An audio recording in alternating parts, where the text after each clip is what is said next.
जय हिंद दोस्तों, रक्षा गन्ना के चैनल में आपका स्वागत है। दोस्तों कैसे हैं आप? उम्मीद करता हूं कि आप अच्छे होंगे। दोस्तों आज के इस वीडियो में मैं आपको दो जबरदस्त जानकारी दूंगा। पहली जानकारी है 8th सीपीसी को लेके, 8वें वेतन आयोग को लेकर। दूसरी जानकारी मैं आपको दूंगा पे कमीशन को लेके। जो पे कमीशन है वो 10 साल में संशोधित ना होकर 5 साल में ही संशोधित किया जाए। यानी जो नया पे कमीशन हमें 10 साल बाद मिलता है वो 10 साल बाद ना मिलकर 5 साल में ही मिल जाए। तो इस पर एक अपडेट आई है, वो भी मैं आपको आगे दूंगा। जैसा आपको पता है, फरवरी 2025 में बजट पेश होगा 25-26 वित्तीय वर्ष का। और जब भी कोई बजट पेश होता है तो हमेशा हमारी उपेक्षा रहती है भारत सरकार से कि वो सरकारी कर्मचारियों को, सरकारी पेंशनर्स को कुछ ना कुछ दे। लेकिन कई बार हमें निराशा देखने को मिलती है। यानी जितनी हम उम्मीद लगाते हैं वो उम्मीदें हमारी पूरी नहीं होती कई बार। लेकिन एक बार फिर से कई संगठनों ने डिमांड पहुंचा दी है भारत सरकार के पास, वित्त मंत्रालय के पास, कि जो बजट पेश होगा फरवरी 2025 में, उसमें 8 सीपीसी को लेकर कुछ बातें कही जाएं। जी हाँ दोस्तों, तो इसी पर एक अपडेट है, वो भी मैं आपको आगे दूंगा। तो दोस्तों यही सब जानकारी है जो मैं आपको देने वाला हूं, इसलिए इस वीडियो को आप शुरू से लेकर आखिरी तक देखेगा। वीडियो में आगे बढ़ने से पहले एक छोटी सी अपील कर रहा हूं। अगर आप पहली बार मेरा चैनल देख रहे हैं या फिर ये वीडियो देख रहे हैं तो आप मेरा चैनल सब्सक्राइब भी कर सकते हैं, जिसका नाम है रक्षित खन्ना, क्योंकि ऐसी जानकारियां, सही जानकारियां आपको मिलती रहती है इस चैनल के माध्यम से। चलते हैं दोस्तों, आगे बढ़ते हैं। Budget 2025 will government announce 8th पे कमीशन व्हाट वी नो सो फार। जी हाँ दोस्तों, हम भारत सरकार से क्या उपेक्षा रखते हैं, हमारी क्या मांगे हैं भारत सरकार के प्रति, जो भारत सरकार वो मांगे हमारी पूरी कर दे। सबसे पहली मांग तो यही है कि सही टाइम पे हमें 8वां वेतन आयोग मिल जाए 1/1/2026 से।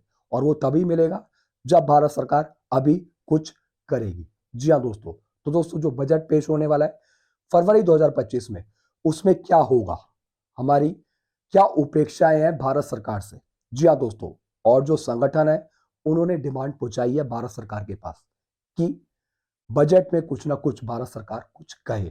जो वित्त मंत्री निर्मला सीतारमण जी हैं वो कुछ कहें 8 सीपीसी को लेकर, ताकि सिफारिशों को लागू किया जा सके और 1/1/2026 से 8वां वेतन आयोग दे दिया जाए। जी हाँ दोस्तों, तो दोस्तों कुछ डिमांड पहुंचा दी गई हैं वित्त मंत्रालय के पास। जी हाँ दोस्तों, और ये सारी डिमांडें सरकारी कर्मचारियों की है और पेंशनर्स की है।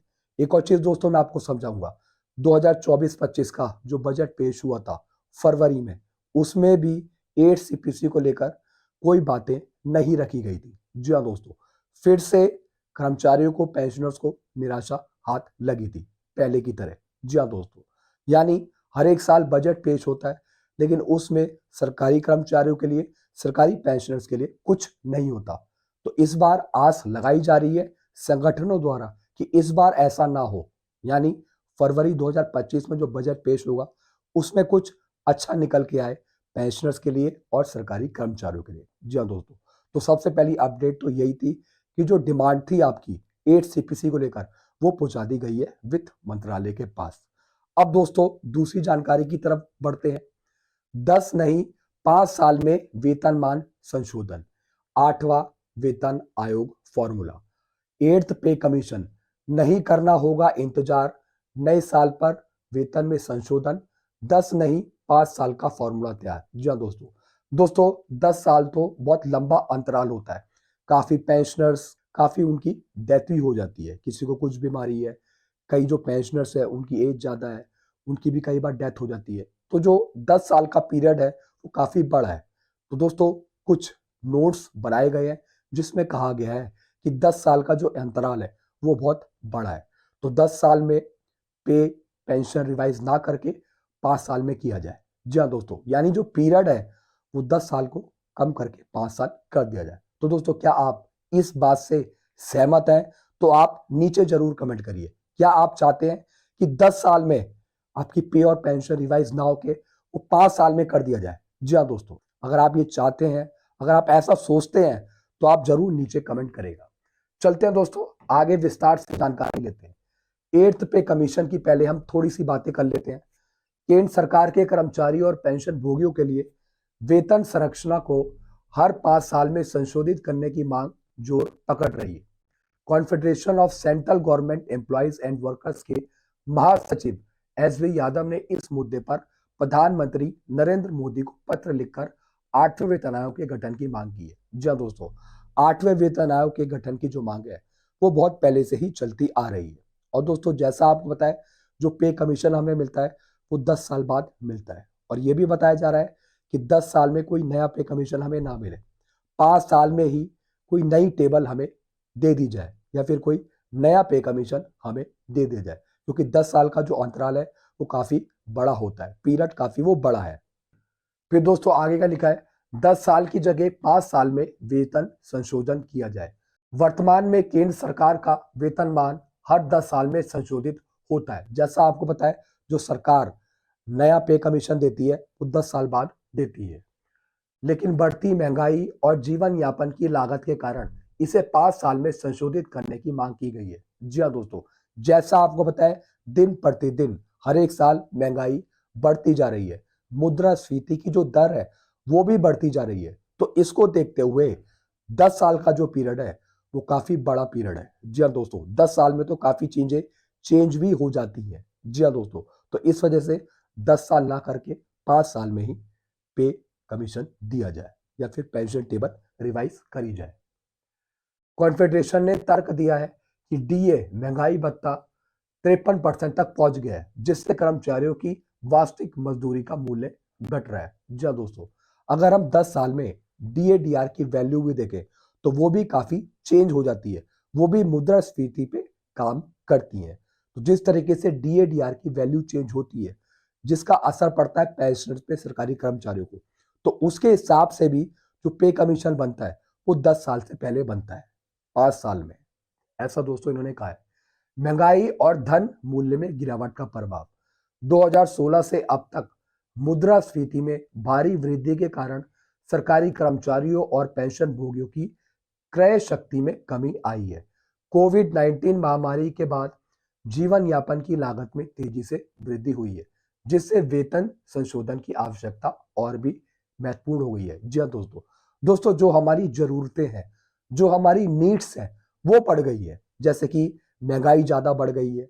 जी हाँ दोस्तों, जॉब्स कहीं अवेलेबल नहीं है, मुद्रास्फीति की जो दर है वो ज्यादा बढ़ गई है, ऊपर से जो रिस्क फैक्टर है, जो डेथ रेट है वो भी ज्यादा दोस्तों बढ़ गया है, रिस्क फैक्टर भी बढ़ गया है। इन सब चीजों को देखते हुए, जो पे कमीशन है वो 10 साल का नहीं, 5 साल का होना चाहिए। इन्हीं बातों को रखा गया है। यही बातें भारत सरकार तक पहुंचाई है। अन्य क्षेत्रों में 5 साल का अंतराल।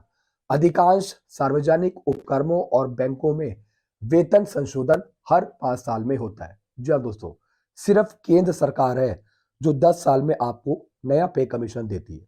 बाकी अगर आप दूसरे क्षेत्रों में देखें, कहीं आप दूसरे सेक्टर में देखें, तो वहां पे जो पे पेंशन रिवाइज होती है वो 5 साल में होती है। जैसे कि दोस्तों इसने बताया, जैसे कि बैंक हो गए या फिर सार्वजनिक उपक्रम हो गए, वहां पे वेतन संशोधन हर 5 साल में होता है। आगे का लिखा है दोस्तों इसमें, कॉन्फेडरेशन की दलीलें। कर्मचारियों का योगदान और आर्थिक सुरक्षा। केंद्र सरकार के कर्मचारियों ने कोविड-19 जैसी कठिन परिस्थितियों में भी काम किया, लेकिन उनकी आर्थिक स्थिति में कोई सुधार नहीं हुआ। कॉन्फेडरेशन का कहना है कि एक सभ्य जीवन स्तर के लिए वेतन संरचना मजबूत होनी चाहिए। जी हाँ दोस्तों, कई ऐसे सरकारी कर्मचारी थे जो कोविड के पीरियड में भी सरकारी दफ्तरों में जाते थे। जी हाँ दोस्तों, मैं खुद कई बार अपने डिपार्टमेंट जाता था जब कोरोना का पीरियड चल रहा था, बल्कि घर में मुझे मना करते थे कि मत जा, कुछ हो सकता है, लेकिन फिर भी मैं जाता था। जी हाँ दोस्तों, ऑल्टरनेट डेज में जाता था, काम करने जाता था, मेरा एक पास बना दिया गया था। दोस्तों मैंने भी जिम्मेवारी से अपना काम किया। जी हाँ दोस्तों, कोरोना काल जो पीरियड चल रहा था, जो उस टाइम कोरोना काल चल रहा था, उस टाइम भी मैं ऑफिस गया हूँ और काम किया हूँ।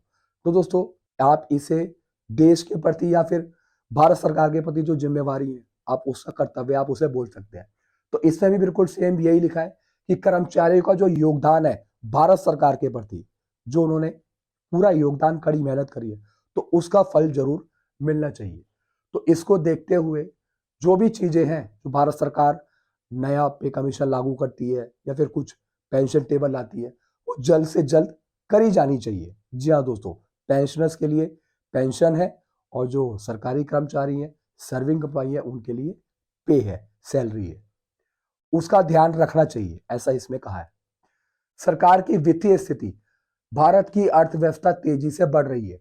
2027 तक ये जापान और जर्मनी को पीछे छोड़ते हुए दुनिया की तीसरी सबसे बड़ी अर्थव्यवस्था बन सकती है। ऐसे में केंद्र सरकार के पास वेतन संशोधन का भार वहन करने की पर्याप्त क्षमता है।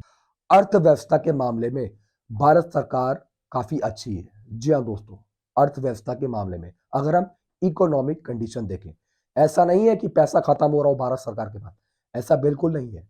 अगर भारत सरकार चाहे तो सब कुछ दे सकती है, जो भी आपकी डिमांड है। बस अगर भारत सरकार देना चाहे, मैं तब बात कर रहा हूँ, अगर भारत सरकार चाहे तो वो दे सकती है, क्योंकि दोस्तों इकोनॉमिक कंडीशन, अर्थव्यवस्था जो है वो काफी अच्छी है भारत सरकार की, ऐसा इसमें बताया है। आगे क्या लिखा है, वेतन संरचना को आकर्षक बनाने की आवश्यकता, सरकारी सेवा में सर्वश्रेष्ठ प्रतिभा को आकर्षित करने के लिए वेतन संरचना को प्रतिस्पर्धात्मक और आकर्षक बनाना आवश्यक है। यदि वेतन प्राप्त नहीं होगा तो कर्मचारी निजी क्षेत्र का रुख करेंगे। जी हाँ दोस्तों, अब दोस्तों पैसे की सबसे बड़ी बात है। जी हाँ दोस्तों, अगर आप प्राइवेट में देखेंगे तो प्राइवेट में अच्छा खासा पैसा है।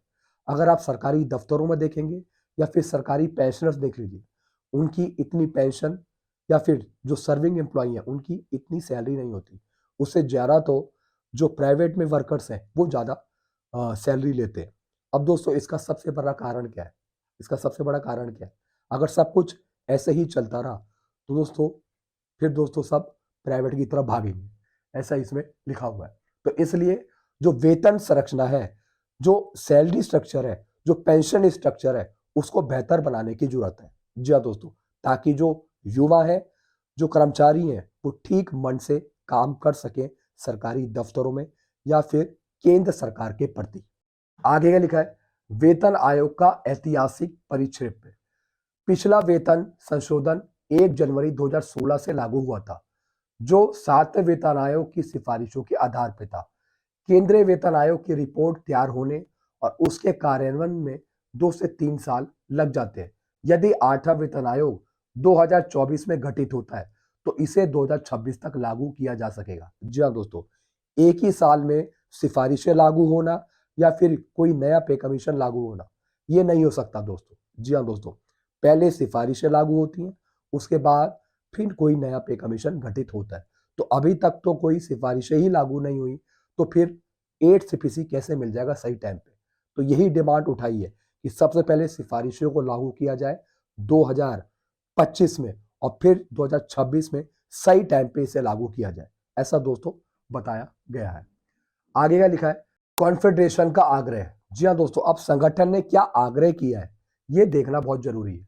कॉन्फेडरेशन ने प्रधानमंत्री से आग्रह किया है कि 8वें वेतन आयोग का गठन शीघ्र किया जाए, कर्मचारियों और पेंशन भोगियों की वेतन संरचना को महंगाई और मुद्रास्फीति के अनुरूप संशोधित किया जाए। जी हाँ दोस्तों, पेंशनर्स को इस हिसाब से पेंशन दी जाए, जो सर्विंग एम्प्लॉई हैं उनको उस हिसाब से सैलरी दी जाए जिस हिसाब से महंगाई बढ़ रही है। जी हाँ दोस्तों, महंगाई को देखते हुए, मुद्रास्फीति को देखते हुए आपकी पेंशन भी ज्यादा होनी चाहिए और जो आपकी सैलरी है, जो सर्विंग में है, उनकी भी सैलरी ज्यादा होनी चाहिए। जी हाँ दोस्तों, ऐसा इन्होंने आग्रह किया है पीएम मोदी जी से और वित्त मंत्रालय से। तो दोस्तों क्या आप इनकी बात से सहमत है? अगर आप सहमत हैं तो आप अपने विचार जरूर कमेंट बॉक्स में लिखिएगा। अब दोस्तों इसमें एक और चीज लिखी है, 5 साल की अवधि में वेतन संशोधन की प्रणाली को अपनाया जाए। जी हाँ दोस्तों, यानी आपकी पेंशन और सैलरी तो बढ़ाया जाए, साथ ही साथ जब भी कोई नया पे कमीशन आए तो वो 5 साल में निर्धारित कर दिया जाए, 5 साल में वो दे दिया जाए। अब दोस्तों इसका निष्कर्ष क्या निकलता है, कंक्लूजन क्या निकलता है, ये भी मैं आपको बताता हूँ। 8वें वेतन आयोग की मांग कर्मचारियों की वित्तीय सुरक्षा और आर्थिक स्थिरता सुनिश्चित करने के लिए महत्वपूर्ण है। बढ़ती महंगाई और जीवन यापन की लागत ने वेतन संशोधन की प्रक्रिया को अधिक तत्काल और आवश्यक बना दी है। प्रधानमंत्री मोदी को लिखे गए पत्र में यह स्पष्ट किया गया है कि वेतनमान के समय पर संशोधन से न केवल कर्मचारियों और पेंशन भोगियों का मनोबल बढ़ेगा, बल्कि सरकार की नीतियों और कार्यक्रमों को प्रभावी ढंग से लागू करने में भी मदद मिलेगी। अब ये देखना महत्वपूर्ण है कि केंद्र सरकार इस मांग पर क्या कदम उठाती है और जो अगला बजट पेश होगा फरवरी 2025 में, उसमें क्या बातें निकल के आती है मांगों को लेकर। जी हाँ दोस्तों, तो दोस्तों यही सब कुछ इसमें लिखा हुआ है। देखते हैं दोस्तों, जो इन्होंने लिखा है, जो इन्होंने बताई है बातें, इस पे सरकार क्या करती है, क्योंकि दोस्तों इनका काम है डिमांड पहुंचाना। अब देखने वाली ये बात है कि सरकार उस पर कितना अमल करती है। तो दोस्तों आप इन चीज़ों से क्या समझते हैं, आप जरूर नीचे कमेंट करके बताइएगा। और एक और चीज़ बताइएगा कि बजट से आप क्या समझते हैं, बजट में क्या इन चीज़ों पर डिस्कशन होगा, भारत सरकार क्या कुछ करेगी। और जो पे कमीशन के लिए उन्होंने बात बताई है कि पे कमीशन 10 साल में ना देकर 5 साल में उसे दिया जाए, तो इससे आप क्या समझते हैं, इससे भी आप दोस्तों नीचे कमेंट करके जरूर बताइएगा। वीडियो में यही खत्म करता हूँ। चैनल आपको अच्छा लगता है तो चैनल को आप सब्सक्राइब करिए, वीडियोस को आप शेयर करना मत भूलेगा। तब तक ले दोस्तों मैं वीडियो यही खत्म करता हूँ। Thank you so much.